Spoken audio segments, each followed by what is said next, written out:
दोस्तों सोचिए, अगर एक सुबह उठें और पूरी दुनिया जॉम्बीज से भर चुकी हो, इंटरनेट बंद हो जाए, खाना खत्म हो जाए और बचने का सिर्फ एक ही नियम हो, स्टे अलाइव। मूवी की शुरुआत होती है झुनवू नाम के एक लड़के से, जो अपने फ्लैट में अकेला रहता है। उसे ऑनलाइन गेम्स खेलने का बहुत शौक होता है और वह पूरा दिन गेमिंग में बिताता है। तभी टीवी पर ब्रेकिंग न्यूज आती है कि पूरे शहर में एक रहस्यमयी वायरस फैल चुका है। लोग एक दूसरे को काट रहे हैं और सरकार भी हालात संभाल नहीं पा रही। झुनवू जब बालकनी से बाहर देखता है तो उसकी रूह कांप जाती है। सड़क पर हर तरफ जॉम्बीज इंसानों का शिकार कर रहे होते हैं। तभी उसका एक पड़ोसी जबरदस्ती फ्लैट में घुस आता है और कुछ ही सेकंड में जॉम्बी बन जाता है। बड़ी मुश्किल से झुनवू उसे बाहर निकालकर दरवाजा बंद कर देता है। इसी बीच उसके परिवार का आखिरी मैसेज आता है, स्टे अलाइव। यही शब्द उसकी जीने की सबसे बड़ी उम्मीद बन जाते हैं।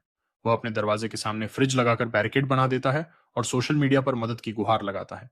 लेकिन कोई जवाब नहीं आता, क्योंकि पूरा इलाका जॉम्बीज के कब्जे में जा चुका होता है। दिन बीतते जाते हैं, मोबाइल की बैटरी खत्म हो जाती है, इंटरनेट बंद हो जाता है और खाने का सामान भी धीरे धीरे खत्म होने लगता है। सबसे डरावनी बात यह होती है कि ये जॉम्बीज अपनी पुरानी आदतें नहीं भूलते। जो पहले ऑफिस जाते थे, वे अब भी उसी दिशा में चलते हैं। फायर फाइटर चढ़ना जानता था, तो जॉम्बी बनने के बाद भी आसानी से दीवारों पर चढ़ सकता था। एक रात झुनवू अपनी आंखों के सामने एक पुलिस ऑफिसर को जॉम्बीज के हाथों मरते हुए देखता है। वह मदद करने की कोशिश करता है, लेकिन कुछ नहीं कर पाता। अब भूख इतनी बढ़ जाती है कि उसे सिर्फ ड्रिंक्स पीकर गुजारा करना पड़ता है। धीरे धीरे वह मानसिक रूप से टूटने लगता है और उसे भ्रम होने लगता है कि उसकी फैमिली वापस आ गई है। लेकिन सच इससे भी ज्यादा दर्दनाक होता है। मोबाइल नेटवर्क वापस आते ही उसे अपने परिवार का आखिरी वॉइस मैसेज मिलता है। आवाज सुनकर साफ पता चलता है कि उसके अपने भी अब जॉम्बी बन चुके हैं। ये सुनकर उसका दिल टूट जाता है। गुस्से और दर्द में वह पूरा घर तोड़ देता है और मरने तक का फैसला कर लेता है। जैसे ही वह फांसी लगाने वाला होता है, सामने वाली बिल्डिंग से एक लेजर लाइट उसकी तरफ चमकती है।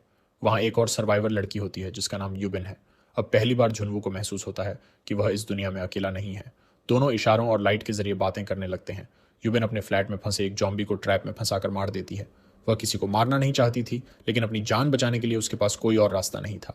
जब यूबिन को पता चलता है कि झुनवू कई दिनों से भूखा है, तो वह रस्सी के सहारे उसे खाना भेजने की कोशिश करती है। पहली कोशिश नाकाम रहती है, इसलिए झुनवू अपना ड्रोन इस्तेमाल करता है।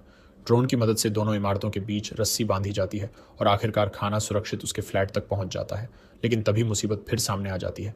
एक फायर फाइटर जॉम्बी रस्सी पकड़कर ऊपर चढ़ने लगता है।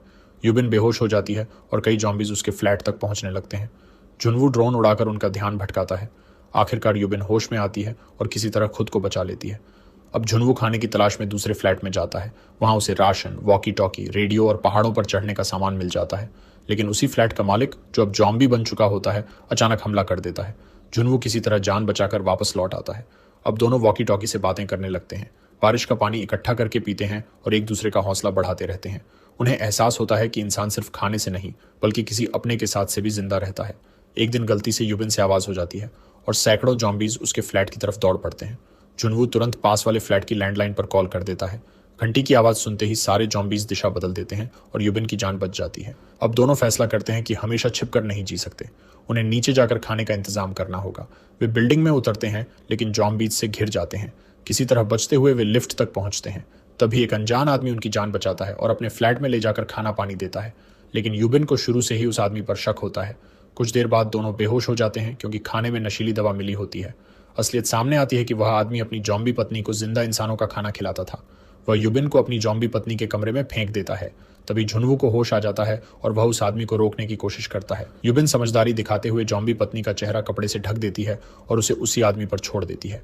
उसकी अपनी पत्नी ही उसे काट लेती है। तभी गोलियों की आवाज सुनकर पूरी बिल्डिंग के जॉम्बीज वहां पहुंच जाते हैं। अब दोनों के पास सिर्फ एक आखिरी उम्मीद बचती है। वे भागते हुए बिल्डिंग की छत पर पहुंचते हैं। हेलीकॉप्टर की आवाज सुनाई देती है, लेकिन वह दिखाई नहीं देता। दोनों आखिरी गोलियों से जॉम्बीज का सामना करते हैं और भगवान से प्रार्थना करते हैं। और तभी सचमुच हेलीकॉप्टर वहां पहुंच जाता है। सैनिक जॉम्बीज को मारते हुए दोनों को सुरक्षित हेलीकॉप्टर में बैठा लेते हैं। जैसे ही वे शहर से बाहर निकलते हैं, मोबाइल नेटवर्क वापस आ जाता है। दोनों अपने दोस्तों के मैसेज देखकर मुस्कुराते हैं और इंटरनेट पर अपनी लोकेशन शेयर कर देते हैं। यही थी #अलाइव की पूरी कहानी।